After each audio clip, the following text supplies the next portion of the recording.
কিরে 24 তুই এখনো বাইর হলি না রুম দেখা? আমি এখন বের হব, আমার এখনো 4 দিনের সময় আছে। 4 দিন মানি না, তুই এখনই বাইর হ।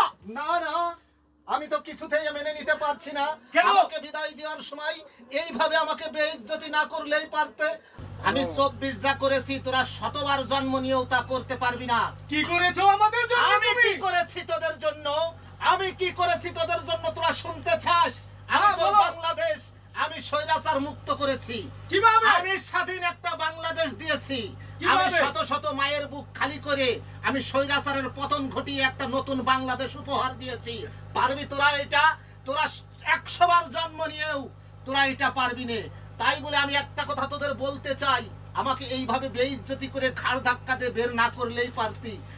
আরে 25 তুই শুনে রাখ, আমি 24।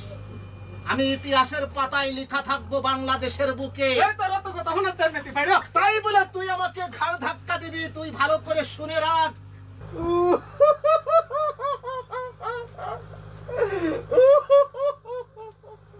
আমি যে চলে যাব বারবার আমাকে তোরা তাড়িয়ে দিচ্ছিস।